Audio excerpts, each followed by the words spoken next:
नमस्कार दोस्तों, मैं हूं वंदना भारती और आप देख रहे हैं कमोडिटी इनसाइट्स विद वंदना भारती।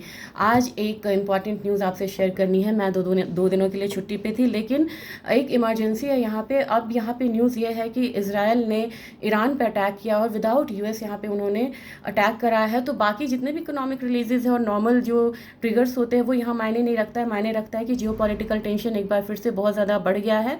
अब यहाँ पे प्राइसेस में सबसे ज़्यादा जो इम्पैक्ट है वो गोल्ड और सिल्वर पे देखने को मिल रहा है। तो सीधे मैं यहाँ पे बोलूँगी कि ये अटैक जो आपको पता है कि इसराइल का और ईरान से प्रोलोंग हो सकता है, जैसा कि हम लोगों ने गाज़ा पे होता हुआ देखा है, जिसकी वजह से मार्केट बिल्कुल अब यहाँ पे नर्वस है। तो डॉलर इंडेक्स अभी बिल्कुल 98 की तरफ है, वहाँ बहुत ज़्यादा दिक्कत आपको नहीं मिलेगी। लेकिन जो गोल्ड है वो इंटरनेशनल मार्केट में अभी आपको $55-60 अप है, और जो फ्यूचर्स गोल्ड है वो भी यहाँ पे $60 के करीब अप है। आप बोलेंगे कि वैल्यू टर्म्स में कितना है, $34-60, लगभग $3500 अप यहाँ पे गोल्ड प्राइसेस जो है वो आ चुका है। और कितना अप है, 1.7%। चांदी की बात की जाए, चांदी 36.6%, यानी कि 9%, लगभग 1% अपसाइड है। सबसे ज़्यादा जो दिक्कत यहाँ पे आपको देखने को मिलेगी वो है आपको $76 के करीब यहाँ पे WTI RIG, मैं ब्रेंट क्रूड की बात नहीं कर रही हूँ, मैं WTI की बात कर रही हूँ। और वो यहाँ पे 10% से ज़्यादा अप है, एक दिन में 10% से ज़्यादा अप है, क्योंकि ईरान एक ऑयल कंट्री है और मिडिल ईस्ट का इन्वॉल्वमेंट अगर इसमें होता है तो फिर बड़ी दिक्कत हो जाएगी।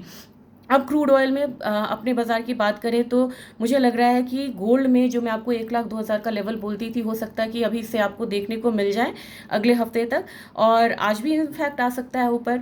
सिल्वर की बात की जाए तो सिल्वर में 1,08,000 से 1,10,000 तक का लेवल अभी के लिए नहीं, क्योंकि सिल्वर में बहुत ज़्यादा मूवमेंट नहीं है, लेकिन हो सकता है 1,08,000 9,000 आपको देखने को मिल जाए। लेकिन सबसे बड़ी मूव जो आएगी, कल के दिन में 58.44 बंद हुआ था अपना क्रूड ऑयल अपने बाज़ार पे MCX पे।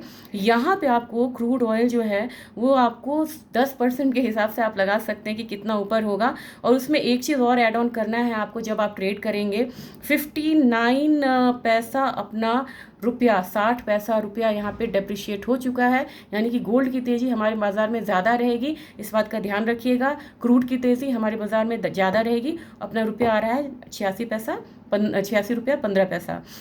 अब क्रूड की यहाँ पे लेवल्स की बात करें, 58.44 पे कल की क्लोजिंग थी। मुझे लग रहा है कि 10% के हिसाब से आप यहाँ पे मान के चलिए कि 584, यानी कि 400-500 पॉइंट तक का अपसाइड आपको MCX के क्रूड ऑयल में देखने को मिलेगा। इनिशियली पोजीशन ना ले, मार्केट थोड़ी सेटल हो तो पोजीशन ले। बाइंग साइड में ही यहाँ पे मार्केट को रहना चाहिए, लेकिन गैप अप ओपनिंग पे कभी भी नहीं लेना चाहिए बाई पोजीशन। एक करेक्शन आने दीजिए फिर लीजिएगा। और जिन लोगों की बाई पोजीशन है, होप सो उनके लिए ये बिल्कुल गाला डे रहेगा और वो यहाँ पे काफ़ी अच्छा अर्न कर सकते हैं। ये आज का अपडेट था, और बाकी अपडेट मैं नहीं दे रही हूँ क्योंकि मुझे लग रहा है कि कॉपर वगैरह में प्राइसेस जो हैं बिल्कुल रेंज में हैं। 880 आपको कॉपर आ सकता है, एल्यूमिनियम 245, और जिंक में आप 251 का लेवल देख सकते हैं।